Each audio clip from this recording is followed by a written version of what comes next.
My husband's best friend is more like his wife than I am, and after 14 years of feeling like the third wheel, I'm considering leaving him for good. Posted by you/jazzlikesugar7209. My husband, 36M, and I, 34F, have been married for 8 years, together for 14, and we have a 4-year-old daughter who is our whole life. He had been married before to Eliza, his best friend. They married at 18, were together for 2 years, and then divorced. They remained best friends, and when we started dating, Eliza, my husband's other best friend Jack, and my husband were a tight-knit group. Eliza was one of the bros, and I was always the girlfriend and later the wife, always an outsider. His 2 friends are single, so our house was always a place for them to crash. Ever since we moved in together, they would show up unannounced and do their own thing while I made snacks and full meals. For the first year, I tried my best to integrate into their clique, but it never worked out. It was always awkward, and I felt like I was inserting myself where I didn't belong, so I stopped trying and relegated myself to being a great host and letting them do their thing. I didn't notice at first, but over the years, resentment has built up. I feel like a 1950s housewife serving drinks and lighting darts for the men. My husband on his own is amazing, and I love him. He has been a great partner and my best friend during these 14 years. The problem is, I'm not his best friend, Eliza is. Every single thing that happens in our life has to be discussed and analyzed with Eliza. Early in our relationship, I got pregnant. I took the test late at night, and we were really scared. Despite this, he was so reassuring, holding me the whole night and telling me he was ready to do whatever I wanted. I said I needed time to really think about it. The next day, we went to our classes and agreed to meet for lunch. When we met, he asked me how I was feeling, then told me he had the contact information for a doctor who performed terminations. It was illegal back then. I asked how he found one so quickly when I wasn't even sure what I wanted to do. His answer? He called Eliza early in the morning, and she had a friend who knew someone. I felt so betrayed because this was something deeply personal to me, and he went and shared it with someone else. Not just someone else, it's Eliza, come on, he said. In the days that followed, every time I saw him, he had new information from Eliza and Eliza's friend. I was so confused and scared, and Eliza convinced my boyfriend we needed to act fast because it would be easier. Under so much pressure, I agreed. Long story short, it was a terrible, unsanitary clinic, and I almost died. To this day, I don't know if I should have kept the baby or not. But it's better not to dwell on it. When my boyfriend proposed, Eliza was fake mad that he hadn't told her first. The only way to placate her was to make her his best man, even though my husband had a male best friend. Every little or major event in our life turns into, yeah, I'm going to tell Eliza now, you know how she gets. I was SA'd as a child and told my husband about it. He was the first person I ever confided in. Months later, Eliza and I were alone in our kitchen, and she started talking about something she'd heard on the news about a girl raped by a family member. Then she hugged me. When I started trying for a child and got pregnant, I asked my husband to keep it between us for a little while. It was Wednesday. By Sunday, when I saw Eliza, she congratulated me. I ended up miscarrying. I started looking for a doctor to help me deal with my depression, again, something I wanted to keep private. Eliza was so understanding. When I was pregnant with my daughter, Eliza came to me full of advice on things I should do. I told her to mind her own business, which really hurt her feelings. I stood my ground and told my husband I wasn't going to raise my child with Eliza's input and didn't want to hear any advice from her. This turned into a big fight with my husband because I was rude and Eliza was family and already considered herself an auntie. That was the only time I gave my husband an ultimatum: Eliza better keep herself away from my motherhood, or I will leave. Now, my resentment has reached the point where I don't want her near me, my house, or my husband. I feel like she is more married to my husband than I am. My whole life feels like I'm living in a best friends to lovers drama. I'm not sure why I'm writing this. Probably because I'm sitting alone in a coffee shop thinking how much I want my husband to just be my husband, not make me feel like a lame love interest in someone else's epic love story. In the past, my husband thought I was being childish. Despite loving him, I can't keep being married like this. I don't feel I can trust him to talk to me without involving Eliza, and I don't want to issue another ultimatum. Update 1 month later. I'm going to start by saying how thankful I am to everyone who showed grace on my last post. This isn't a happy update. If anything, welcome to the pity, angsty train. After writing my post and reading how most people felt about it, my head was full of doubts and sadness. Your opinions weren't a surprise since most of my friends and family had voiced the same at some point. I guess I'm too slow and need to be punched harder to understand.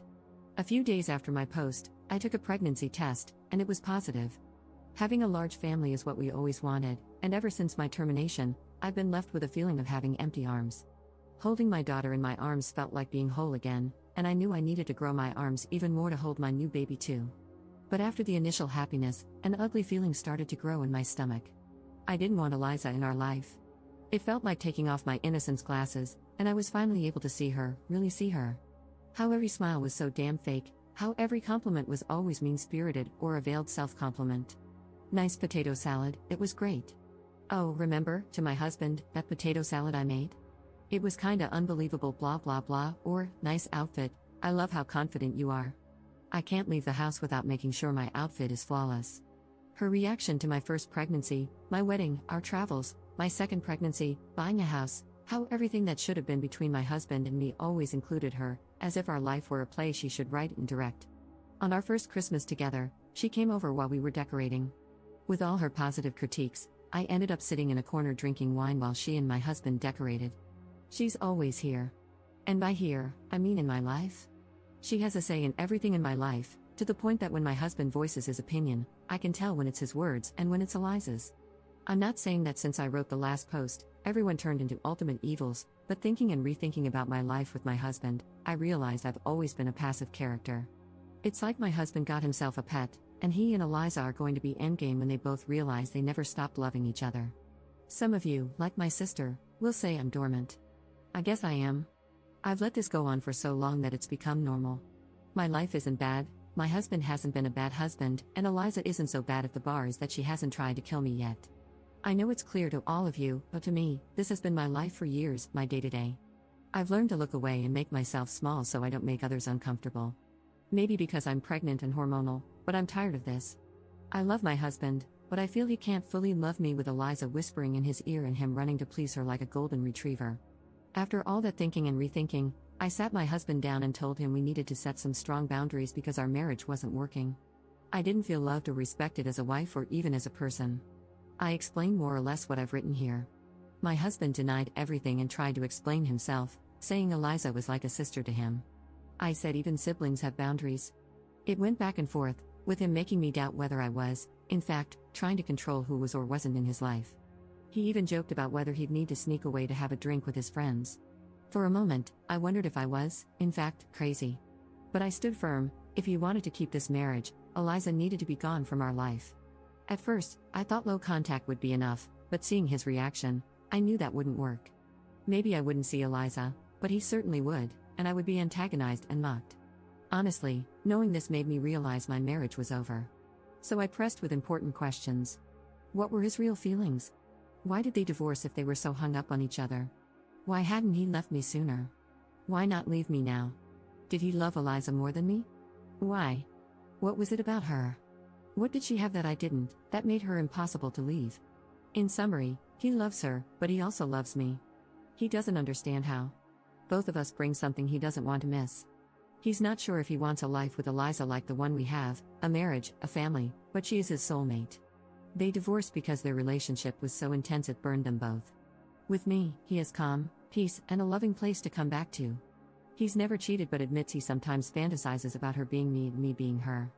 They often talk about having this life together but agree that being together would destroy their bond. Also messed up, my God. I know it was kind of obvious to all of you in my first post, and it should have been obvious to me. But hearing my husband say he loves another woman, that she's his soulmate, and that he put her at the center of our life, made her an auntie to our daughter and some kind of sister-in-law to me, a supposed family friend, it broke me. I'm not going to lie. I threw myself on the floor, hugged his legs, and begged him, asking what I needed to do to make him love me, to only love me. I felt so pathetic, but I thought everything was worth saving something as valuable as my marriage. I cried and cried and cried. And the hardest part was hearing there was nothing I could do. This is all. I know it's not some shocking news, but for me, my life is falling apart. The only things holding me together are two little hands that hug me every night and the small bean in my belly. We haven't discussed anything legal yet. He's left the house, and my sister and mom are staying with us for now. Top comment. He's a selfish, cruel man. She is equally horrible. He used you, kept her around, and she played along with it. He says he sees her as a sister but then claims he fantasizes about her being you and you being her. Both cannot be true at the same time. She is either a sister to him, or he wants her to be his wife. All he does is lie. He was living his best life and got everything he wanted. He has cheated, maybe not physically, though I doubt it, but emotionally, he has. You deserve to find someone who truly loves you and chooses you every single time, not someone who keeps another option. You were their little doll to play with. You gave him all these wonderful things so she didn't have to, but she gets the perks of being your husband's girlfriend without ever having to get pregnant or do any hard labor in a marriage. I'm so sorry. Second update 1 month 2 weeks later. Hopefully, this will be my last update, but not the end for me. Thanks again to everybody who sent me encouraging messages or replied to my last 2 posts. To clarify a few things people asked or guessed, yes, I'm South American. I live in a very religious country and was raised Catholic, even though I don't follow any religion now and consider myself an atheist.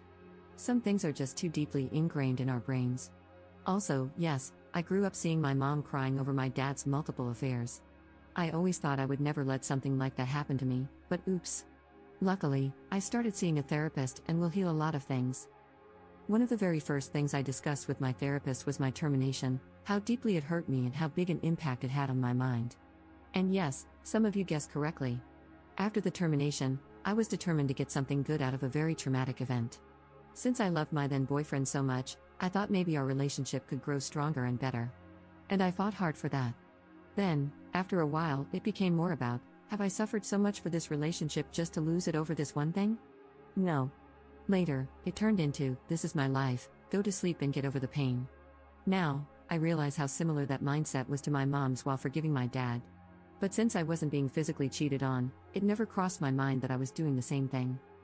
Now, about my husband and me, we are getting a divorce. I put on my big girl pants and went to talk to him again. I promised myself and my children that I would never beg someone to love me, and my children wouldn't have to grow up believing that something is worth more than loving and respecting yourself. So, I went to talk to him, mostly to say I wanted a divorce, and that's all. At first, I wanted to write down all the things he did that hurt me and how much they hurt, but what's the point? Communication time is over for us as a couple. He was all shocked and then teary because he didn't want a divorce. He tried to convince me to take more time to think. Then he tried to negotiate, asking what I needed for this to work, what I wanted, and what he was willing to do. He was so generous to offer to take some distance from Eliza to work on our issues. I laughed like a maniac because WTF. He said our family means everything to him, our daughter, our new baby. I was something he valued so much. I was the heart of his family, and he would always love me and be thankful for everything I gave him. This hurt because, yeah, he doesn't see me as a woman or his wife. I'm the mother of his children. I'm the one who takes care of him and his house, and he's thankful? It was a long talk, but it was mostly the same thing over and over again. In the end, he proposed that I keep the house, stay married because his job has great benefits that I should take advantage of even if we weren't together. He said he would cover all expenses, and we could live in different houses. In the end, he reluctantly agreed to the divorce. I'm now working on establishing new boundaries. I agreed that we should keep things friendly because we have 2 kids to co-parent. Since he doesn't have a place to live yet, I allowed him to hang out with our daughter in our home, take her to the park, etc. But then he started showing up unannounced at our house, cooking for himself, and acting like he still lived there. I was getting really uncomfortable. I had asked for his keys earlier, but he said he wanted to keep them for emergencies only. One day I snapped and told him to either give me the keys back or change the locks. Again, he got teary, saying this was still his home. I told him it wasn't anymore, so no more hanging out here. Now, I'm thinking it's best to sell this house and find something new that can be mine and the kids' home only. As for Eliza, some of you will be happy to know they aren't together. He isn't staying with her, and from what I know, she has distanced herself from him. Maybe she only liked him when he was in a relationship? Or now that her power trip is over, she isn't interested? He is pretty heartbroken that his so-called best friend isn't with him anymore, like, really heartbroken. I know this because a mutual friend told me, and when he comes to pick up our daughter, he seems in bad shape. He's unkempt, has lost some weight, and always looks so tired. My pregnancy is going fine. As you might have guessed, I'm not interrupting it, so between a divorce and having a baby this year, I guess I'll have a very eventful year. That's all, I guess. Commenter. He's an idiot. He put his ex above you and his children, only to get burned by her. She never wanted him, she just loved the control she had over him. Ops response. It's a shame I won't be able to know exactly what happened between them and their fallout. I'm distancing myself from that drama, but I would love to know, like the big gossiper that I am. Commenter. I'm so happy for you. The idea of a different house is good, but you can also just change all the locks. Build a social support group for yourself, create distance from your ex, and limit interactions. Wishing you all the best. Ops response.